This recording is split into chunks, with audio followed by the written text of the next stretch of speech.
4 letters, 1 word. Yeah! Yet another absolutely awful Smackdown. Awful.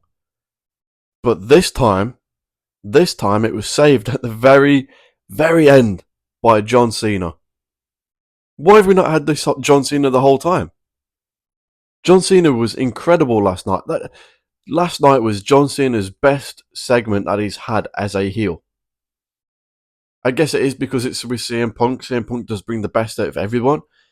But we should have had this John Cena the whole time. Why have you been holding him back? John Cena can rip anyone a new one on the mic. Why would you not let him go out there and do that? Not just go out there and say a few words to the crowd every week. Let him go out and rip his opponent a new one. He finally did it last night. He recreated the pipe bomb. Was it as good as CM Punk's? No.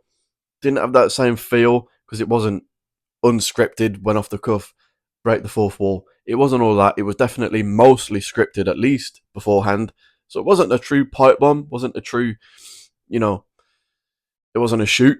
But it was still great because John Cena is great. I've said before, this John Cena heel run is only watchable to an extent because it is John Cena. It isn't absolutely horrendous because it is John Cena and because he's so great. You give this heel run to anyone else, it's unwatchable. It's the worst, one of the worst heel runs we've ever seen. But because it's John Cena, he makes it watchable because he is incredible. Last night, it was his best segment that he has had as a heel so far. He was talking about Nick and Nemeth, Claudio, Matt Cardona. He just recreated the pipe bomb pretty much, but it was great. It made people, well, at least most people, excited to see this match even more now. It is a very big shame that it is at Night of Champions and not SummerSlam. It is SummerSlam main event written all over it, but we have to do it at Saudi Arabia. Very disappointing, very bittersweet that it's not SummerSlam, but it is what it is. Can't complain too much because it was a great segment.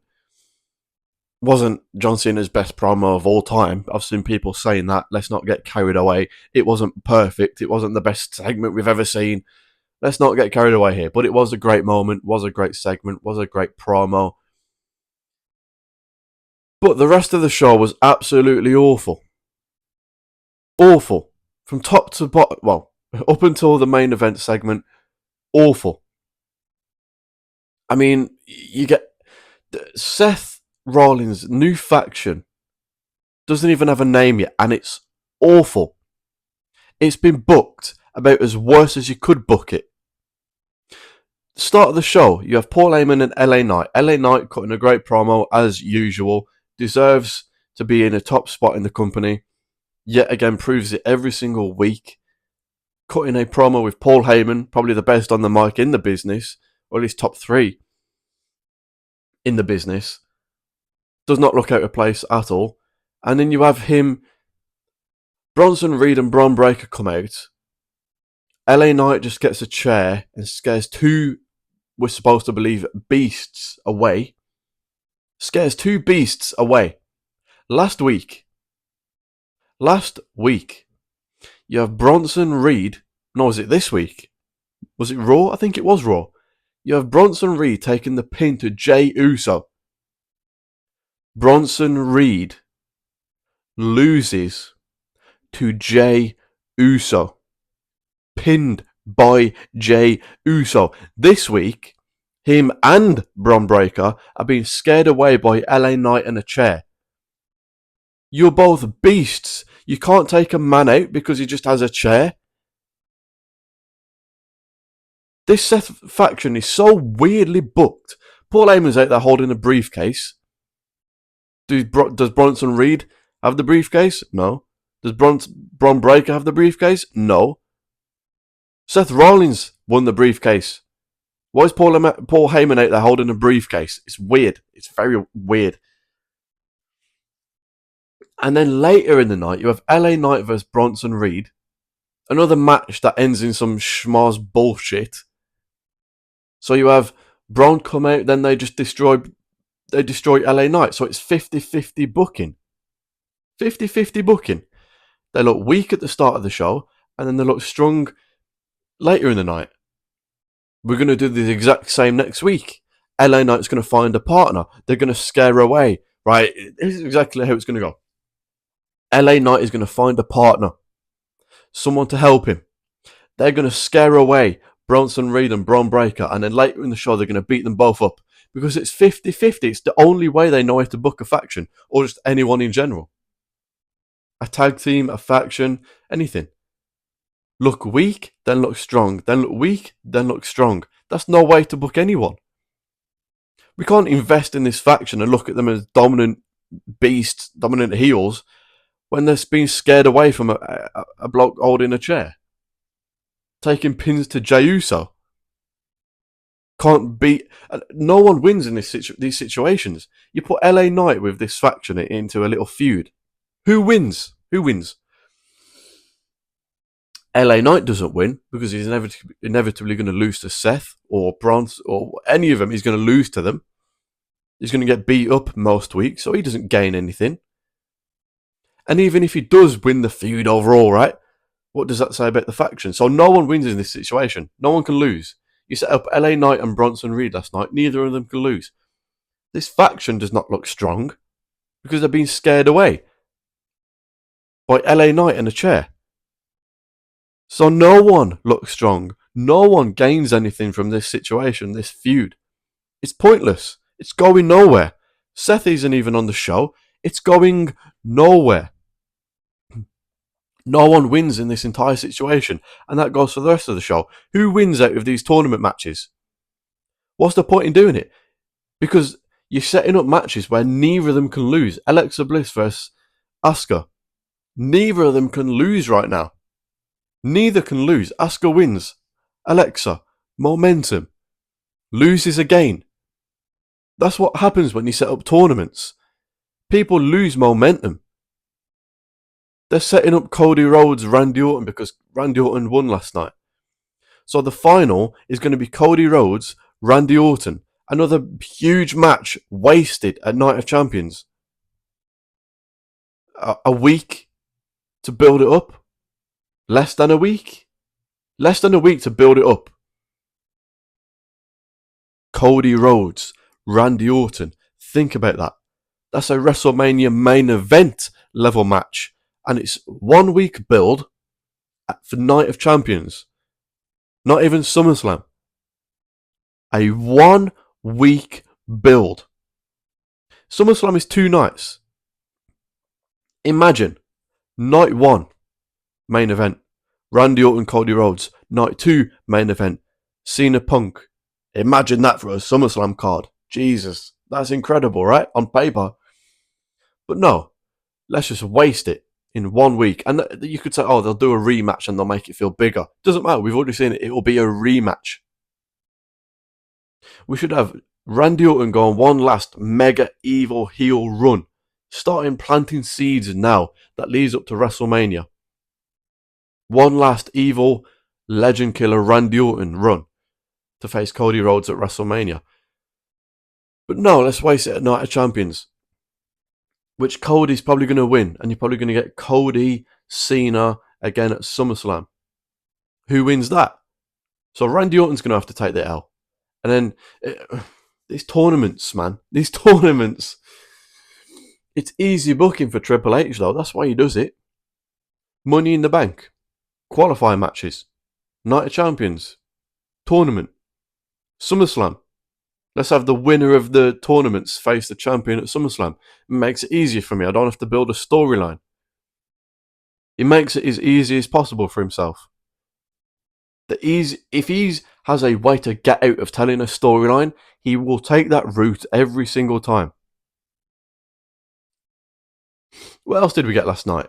Jey Uso coming out doing his... Every time Jey Uso's music hits, it drives me insane. I want to change the channel. It's Netflix, I can't change the channel, but I want to turn my TV off. Cody Rhodes is out there looking like, what the fuck, what are you doing? He's looking at him like, I like you, but what are you doing? Cody Rhodes did not say a single word last night. He's out there in his suit, didn't say a word. He's got a microphone in his hand, did not say a single word. Jey Uso comes out and cuts his typical promo. Every Jey Uso promo is the exact same. Next week, I'm gonna beat you up, yeet. It's the same promo every single week, no matter who he's in the ring with. Next week, yeet, I'm gonna beat you up, yeet, 4 letters, yeet, 1 word, yeet, yeet. It's the same every single week. Switch it up a bit. We had a Jacob versus... They set up Jacob versus Solo for Night of Champions last night. So forget what they set up with Jacob and Damian Priest. Let's just forget we did that. Why carry on something that we started when we can just throw it away and forget we ever did it? Jacob versus Solo. Already. 1 week to build it up. 1 week to build it. Who cares though? Who cares? Why? But SummerSlam is going to be a whole lot of rematches. I hope everyone is prepared for that. SummerSlam is going to be rematch. Because guess what? They don't have long enough to build storylines up because they're putting everything at Night of Champions. That's what happens when you put so many events together because guess what? After Night of Champions, we've got to build for Saturday night's main event. And we've got to build for Evolution. So even after Night of Champions is out of the way, you've still got 2 more events to build up towards. 2 more events to build towards. SummerSlam is an afterthought. SummerSlam is going to be rematch after rematch because they won't have long enough to build anything new. So SummerSlam's not going to feel special at all. It's going to be rematch after rematch. You're going to have a few weeks to build it up. Triple H is going to put no care into it. We're getting Nia Jax and Tiffany Stratton still. In June 2025, we're still getting Nia Jax and Tiffany. How many times have we seen this? It's boring. I don't care if you want to put a last man standing on it. Last woman standing. I don't care. It's boring. Move on. Why is Nia Jax stopping Naomi from cashing in? It doesn't make sense. Nia Jax is actually doing the best work of her career right now. I don't have a problem with Nia Jax. But stop involving her in the same shit over and over again. It's boring. Then we get to the main event segment, obviously. Cena R-Truth ends in a DQ. Cena just hits R-Truth with the title. R-Truth's momentum is... They could be doing this a lot better. That's all I'll say. CM Punk comes out, and then that leads to the pipe bomb promo. Cena hits him with the title, puts him through the table. It kind of made me laugh because CM Punk is lying dead at that table for about 20 minutes. A table will usually take someone out for about 2 minutes. So CM Punk got took out for 20 minutes by a table, kind of funny. And then we get the pipe bomb, which saved the show pretty much. Saved the show. Does it make up for all the weird, awful booking that we saw for the rest of the show? We're not going to let Triple H get away with that. Triple H didn't flick his fingers and make John Cena great on the mic. That was all John Cena last segment. That wasn't Triple H. So Triple H booked another awful show from top to bottom. John Cena saved him at the end. That wasn't Triple H's doing. That was John Cena being great, saving Triple H. Another awful show. Another show that you're not going to watch. Another show that doesn't do anything for anyone. 50-50 booking. Satisfaction looks absolutely awful. So much potential there that's been ruined. They apparently want to add someone else to it just to ruin them as well. You got Braun Breaker barking at people. Like that. They've realised, people like Braun Breaker barking. It's kind of his thing. So let's just have him bark and only bark. Like an actual dog. That's not what the barking thing was. It wasn't acting like an actual animal, like an actual dog. That wasn't what this all was about. So they've ran this into the ground. The barking thing is now cringe. So they've ruined that. Anyway, I could go on and on and on. Hopefully you enjoyed. Hopefully you enjoyed the show last night. Probably didn't. No one did, apart from the last segment. But like and subscribe. With everybody saying, yeah!